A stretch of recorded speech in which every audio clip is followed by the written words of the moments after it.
Capítulo 10. El hombre de las aguas.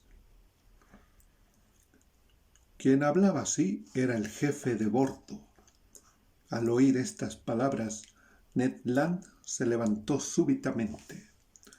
El steward, casi estrangulado, salió tambaleándose ante una seña del jefe, y tal era el ascendiente de éste entre su gente, que ni un solo ademán reveló el resentimiento que el criado debía tener contra el canadiense.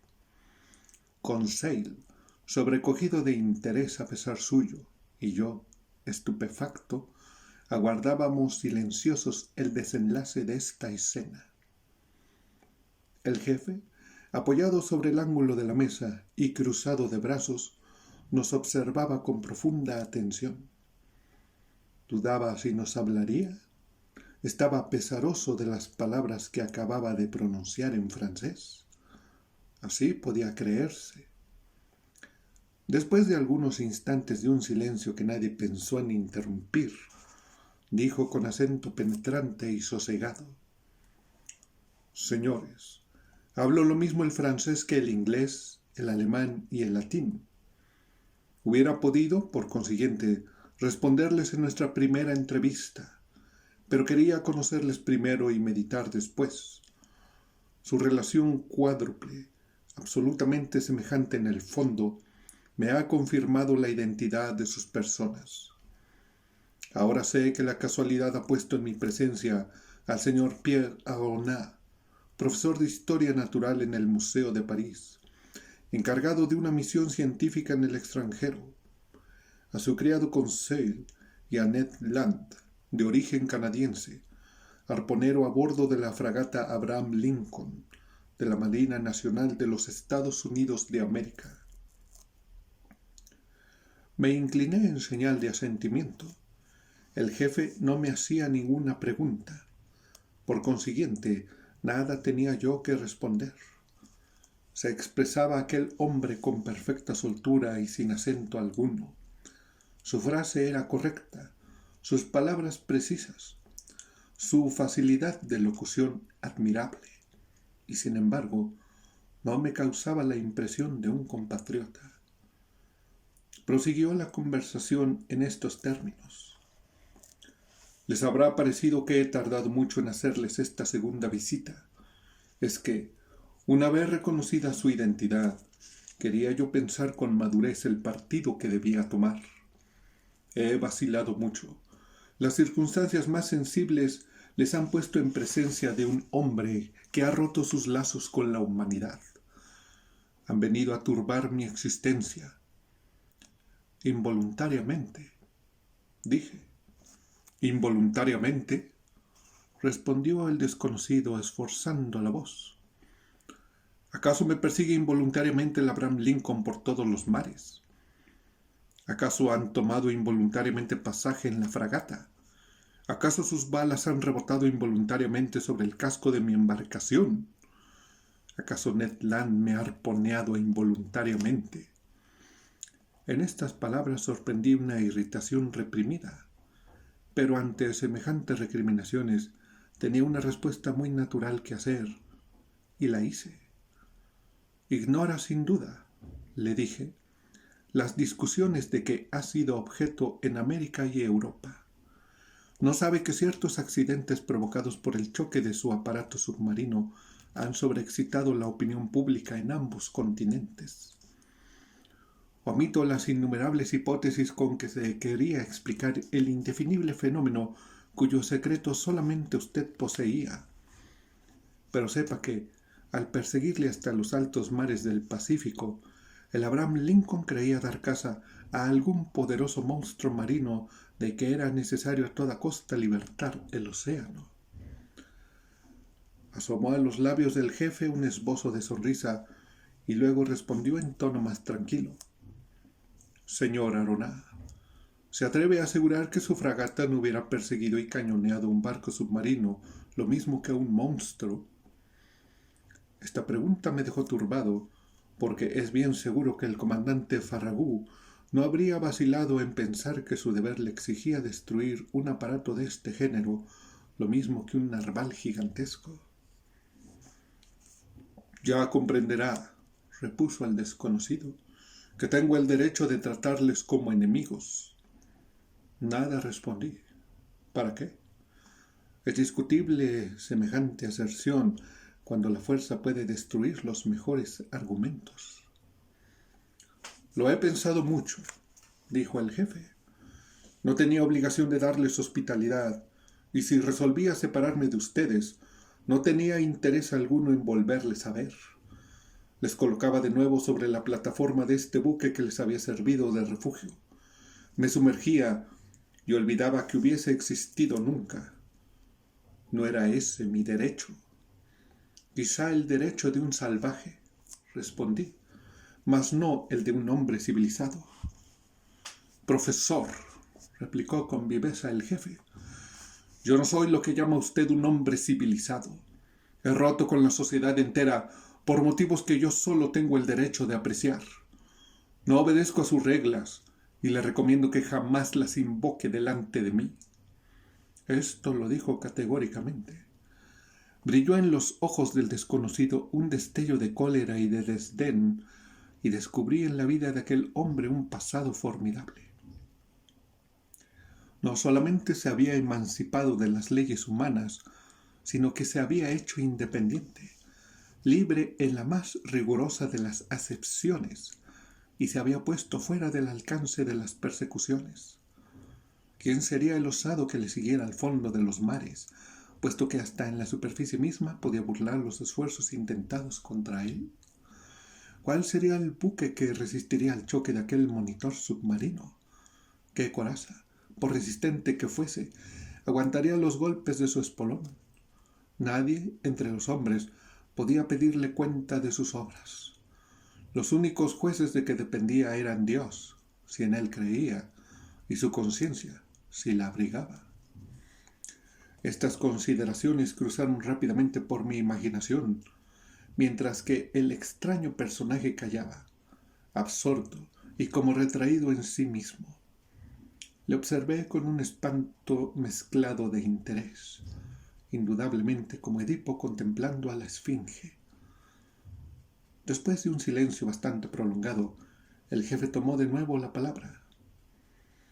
Lo he pensado mucho, pero he creído que mi interés podía conciliarse con esa compasión natural a que tiene derecho todo ser humano.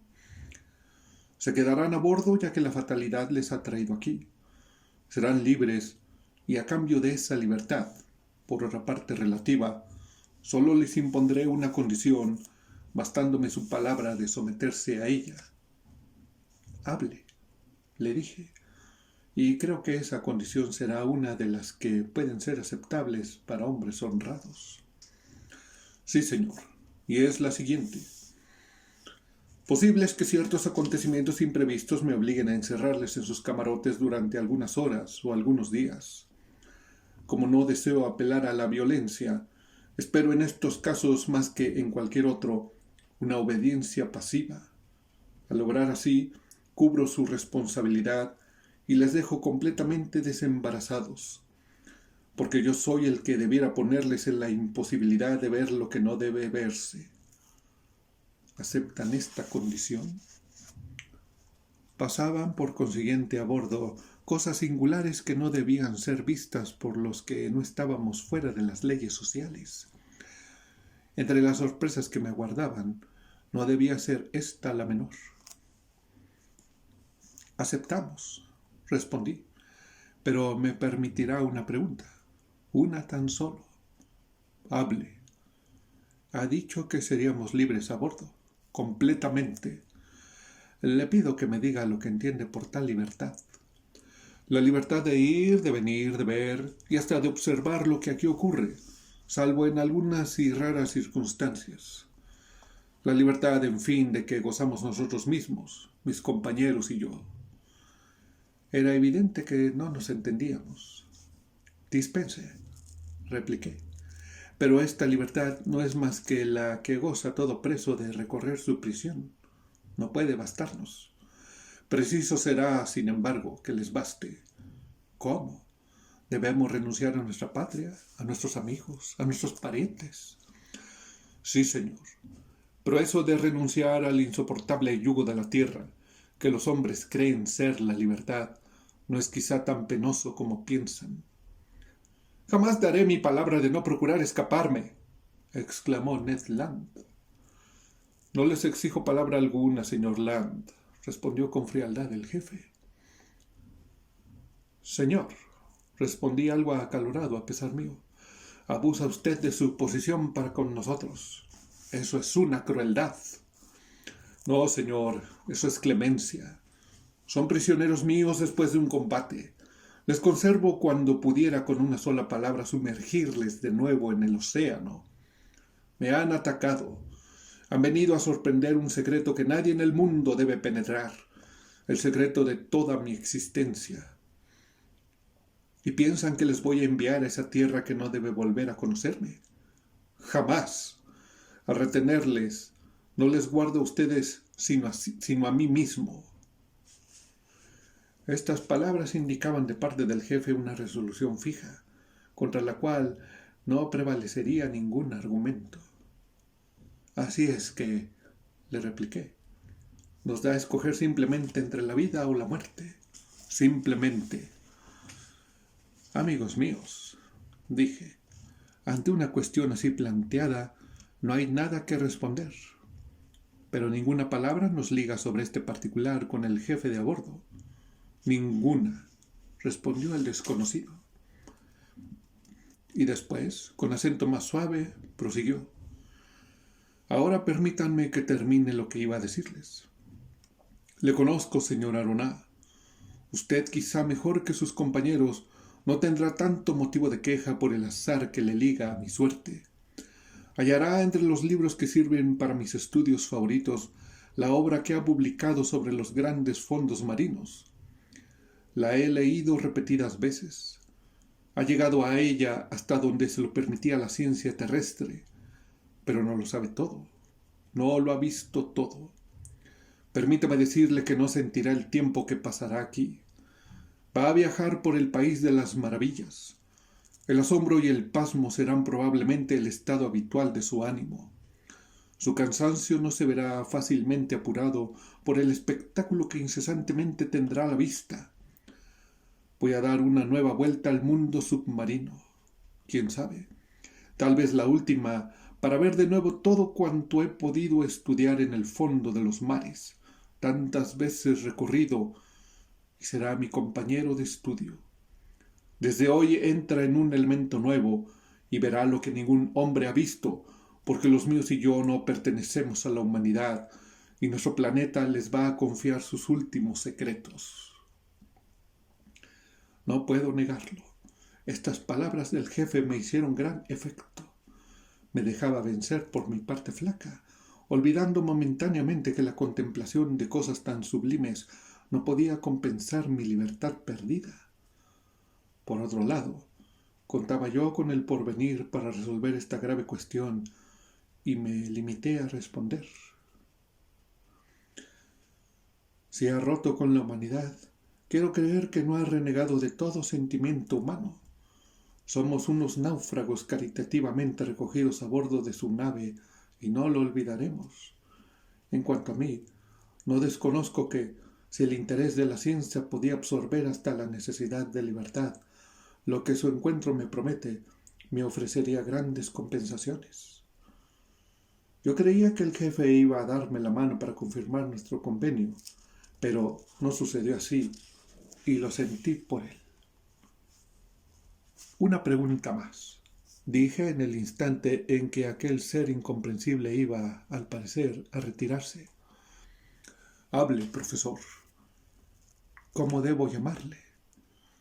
Para ustedes, señor Aroná, no soy más que el capitán Nemo, así como sus compañeros y usted mismo no son para mí más que los pasajeros del Nautilus.